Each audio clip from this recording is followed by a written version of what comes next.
আসসালামু আলাইকুম। 10তম BCS math প্রিলিতে আসা 16টি প্রশ্নের প্রথম 5টি প্রশ্ন নিয়ে আমরা বিস্তারিত আলোচনা করব। এখানে 1 নম্বরে দেওয়া আছে 1 হতে 30 পর্যন্ত কয়টি মৌলিক সংখ্যা আছে। আচ্ছা, 1 থেকে 30 পর্যন্ত এটার মধ্যে তাহলে আমরা জানি প্রথম মৌলিক সংখ্যা হচ্ছে 2। আচ্ছা, মৌলিক সংখ্যা কি? মৌলিক সংখ্যা হচ্ছে যে সংখ্যার 2টা মাত্র গুণনীয়ক আছে। যেমন এই 2 এর গুণনীয়ক হচ্ছে 1 ও 2, কারণ 2কে 1 দ্বারা ভাগ করা যায় এবং 2 দ্বারা ভাগ করা যায়। আবার 3 হচ্ছে একটা মৌলিক সংখ্যা, তাহলে 3 এর গুণনীয়ক হচ্ছে 1 এবং 3। আবার 5 হচ্ছে একটা মৌলিক সংখ্যা, 5 এর গুণনীয়ক হচ্ছে 1 এবং 5।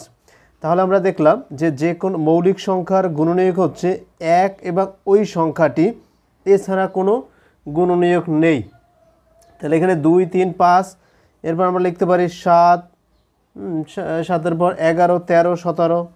এই যে 11, 13, 17, যেমন এই 17কে 1 দ্বারা ভাগ করা যায় এবং এই 17 দ্বারা ভাগ করা যায়, এছাড়া অন্য কোনো সংখ্যা নাই যা দ্বারা এটাকে ভাগ করা যাবে। এরপর আছে 19, 23, 29। তাহলে দেখলাম 1, 2, 3, 4, 5, 6, 7, 8, 9, 10। তাহলে বলতে পারবো 1 থেকে 30 পর্যন্ত মৌলিক সংখ্যা হচ্ছে 10টি। 2 নম্বরে দেওয়া আছে নিচের কোন সংখ্যাটি মৌলিক সংখ্যা। এখানে উত্তর হবে 47, কারণ 47কে 1 এবং এই 47 ছাড়া অন্য কোনো সংখ্যা দ্বারা ভাগ করা যায় না। অতএব এই 47 হচ্ছে মৌলিক সংখ্যা। এছাড়া এই যে 87, 143, 91 এগুলোকে 1 এবং এই সংখ্যাটি ছাড়াও, যেমন 87কে 1 এবং এই 87 ছাড়াও অন্য কোনো সংখ্যা দ্বারা ভাগ করা যায়, এটাকে 3 ভাগ করা যায়। হ্যাঁ, তার মানে আমরা বলতে পারবো এটার সঠিক উত্তর হচ্ছে গ। এটা 39তম বিসিএস ম্যাথ পিডিত এই হুবহু সেম কোশ্চেনটা আসছিল। 3 নম্বরে দেওয়া আছে কোনো একটি জিনিস নির্মাতা 20% লাভে এবং খুচরা বিক্রেতা 20% লাভে বিক্রয় করে। যদি ওই জিনিসের নির্মাণ খরচ 100 টাকা হয় তবে খুচরা মূল্য কত।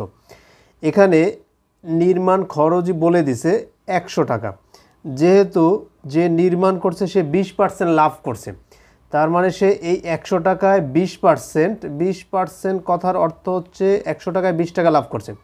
তার মানে সে কিন্তু বিক্রি করছে 120 টাকায় খুচরা বিক্রেতার কাছে। তাহলে খুচরা বিক্রেতা 120 টাকায় দ্রব্যটি ক্রয় করছে। এখন খুচরা বিক্রেতায় আবার 20% লাভ করছে। তা 20% লাভ বলতে বোঝায় ক্রয় মূল্য যদি 100 টাকা হয় তাইলে বিক্রয় মূল্য 120 টাকা, কারণ এই 20% 100 টাকায় 20 টাকা লাভ করছে, বিক্রয় মূল্য 120 টাকা। খুচরা বিক্রেতা যেহেতু 120 টাকায় ক্রয় করছে, আমাদের এখানে বের করতে হবে খুচরা বিক্রেতায় কত টাকায় বিক্রি করছে। আচ্ছা, এখন তাহলে আমরা বলতে পারবো যে ক্রয় মূল্য 100 টাকা হলে বিক্রয় মূল্য কত টাকা? 120 টাকা। ক্রয় মূল্য 1 টাকা হলে কত হবে? 120 ডিভাইড বাই 100 এত টাকা। অতএব ক্রয় মূল্য 120 টাকা হলে কত হবে? 120 বাই 100 গুণ 120। 0 0 কেটে দিলাম, এই 0 0 কেটে দিলাম, 12 12 গুণ করলে 144 টাকা। তাহলে আমরা বলতে পারবো যে খুচরা বিক্রেতায় এই দ্রব্যটি 144 টাকায় বিক্রি করছে। 4 নম্বরে দেওয়া আছে সমবাহু ত্রিভুজের বাহুর দৈর্ঘ্য এ হয় তবে তার ক্ষেত্রফল কত হবে। এখন এটা এমনি তো একটা সূত্র, আমরা জানি একটা সমবাহু ত্রিভুজের বাহুর দৈর্ঘ্য যদি এ হয় তাহলে তার ক্ষেত্রফল হচ্ছে √3/4 a²। এটা হচ্ছে সমবাহু ত্রিভুজের ক্ষেত্রফল নির্ণয়ের সূত্র। 5 নম্বরে দেওয়া আছে 1 হতে 49 পর্যন্ত ক্রমিক সংখ্যাগুলোর গড় কত। 1 থেকে 49 পর্যন্ত আমরা বলতে পারবো 1 যোগ 2 যোগ 3 যোগ এভাবে চলতে থাকবে, চলতে চলতে একদম 49 পর্যন্ত। তাহলে এই 1 থেকে 49 পর্যন্ত যোগ করে আমরা যদি 49 দ্বারা ভাগ করে দেই, কারণ এইখানে টোটাল সংখ্যা হচ্ছে 49টা, তাহলে 49 দ্বারা ভাগ করলে এগুলোর গড় বের হয়ে যাবে। তাহলে 1 থেকে 49 পর্যন্ত, আবার এটা যেহেতু n সংখ্যক স্বাভাবিক সংখ্যার সূত্রে যায়, তাহলে আমরা বলতে পারবো এই যে প্রথম পদ যোগ শেষ পদ, হ্যাঁ, আর এটার সাথে গুণ দিয়ে দেব 49 ভাগ 2। এটা হচ্ছে n সংখ্যক স্বাভাবিক সংখ্যার যোগফলের সূত্র, তাকে আবার ভাগ করে দেব এই 49 দ্বারা।